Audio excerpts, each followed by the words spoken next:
Hi, I'm Gary, also known as Sibat Graphics on Facebook, and welcome to my very first vlog. Tara, let's explore vegan. Let's go! Ito guys, may provided na mapa si hotel. So ang mission natin mamaya ay puntahan ang mga museums nila dito guys. So, Crisologo Museum yung mas malapit from the hotel. Tapos medyo mas malayo si Padre Burgos. Pero kayang-kaya naman yung lakarin. So, medyo maliit lang rin naman yung vegan. So, pwede siyang lakarin. Adventure muna tayo. Pero bago ang lahat, maghahanap muna tayo ng kape. Tuwing nandito ako sa vegan, lagi kong pinupuntahan itong coffee shop na to. Bale, solo flight tayo for today. And yung cafe na napuntahan natin is medyo busy. And medyo maraming tao. Pero ayos lang. Mag-regroup lang tayo, coffee saglit. Then, head out tayo sa mga museums. Okay? See you!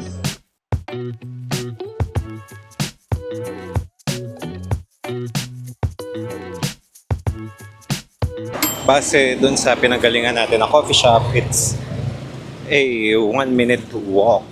Ang tawag sa pupuntahan natin ay Crisologo Museum.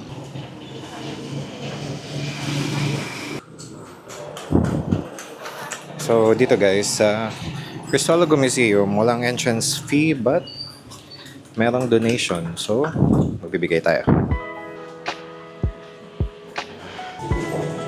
And let's go. So I believe first time ko pumunta dito. Ayan, medyo tahimik lang or mababa yung boses natin because this is a museum and maraming ibang visitors. So let's check it out. Ito yung mga different styles of, I believe, salakot. And it's a bit amazing na per region may iba't ibang klase. Ganda rin yung dito, hidden gems na mga sculptures, yung mga manok na panabong. Very interesting. Wow, may nakita ko something interesting. Very interesting. A painting. Look at this. So hanggang dyan lang yung kaya ng zoom ng aking camera. But if you would notice, it's a female figure na nagsasalamin. But when you zoom out, it's actually looks like a skull. Very interesting piece to have in this house. Ano to? I guess this is Arinola.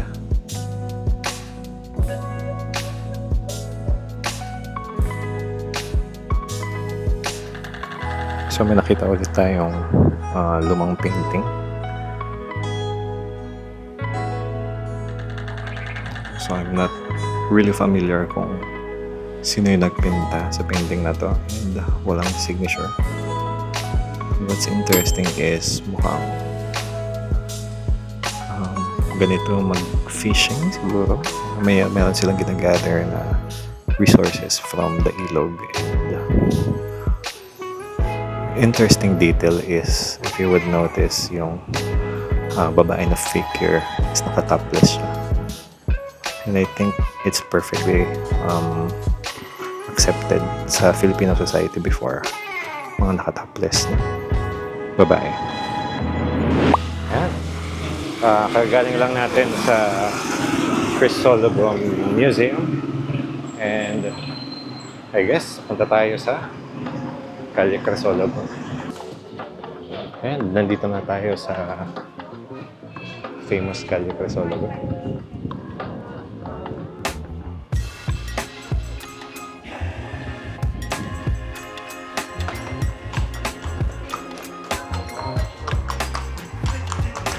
Dito, sa pagkakaalala ko, wala naman masyado pwedeng gawin dito sa Calle Crisologo. More on bili lang ng mga souvenirs. Very interesting talaga yung mga old Spanish-influenced architectures. Malalaking windows, Capiz maybe. Sayang yung isang museum na dapat pupuntahan ko is already closed. So, tingnan natin kung ano pang pwedeng puntahan. Ito, outfit check. Shirt na suot natin is from Armadura. Padala sa atin ni client and tayo po ang nag-design yan.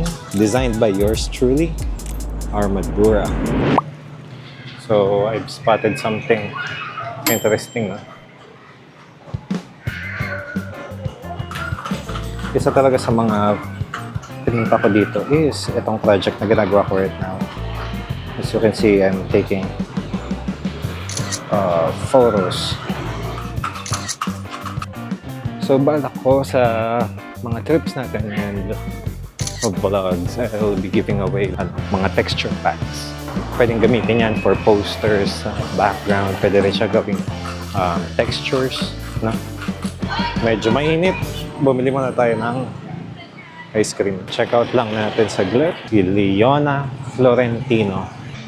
Leona Florentino, 1848 to 1884. Leona Florentino was born on April 19, 1848 and was a famous Ilocana poet, satirist, and playwright during the Spanish period. Through her exemplary works, she was able to gain international recognition. Her works were translated in different languages, but the original copies were destroyed during the Philippine Revolution. She died on October 4, 1884, leaving a legacy to the Filipino people as the most outstanding woman writer during the Spanish era. And again, di ako ganun well-versed sa history, especially dito sa Ilocos, no? Kahit na yung father ko ay Ilocano. Ngayon ko rin lang nalaman yung tungkol kay Leona Florentino. And ayun, sa kanya pala nakapangalan itong lagi namin kinakainan, which is the Cafe Leona. And I guess dito na natin tatapusin yung vlog. Maglalakad na ako pabalik ng hotel. And again guys, kung interested kayo tungkol sa art, illustration, merch design, design process, freelance life, and travel natin a little bit, no? But again, yung travel vlogs natin is gonna be different. Hindi siya yung typical travel vlog. We'll put on the perspective of an artist. Yung mga visuals. Unfortunately, isang museum lang yung napuntahan natin today. But that's okay. Marami pa namang opportunity na makabalik dito sa Vigan dahil taga dito yung tatay ko. And yun lang muna for this vlog. See you next time. Salamat. Don't forget to subscribe. Bye. Salamat.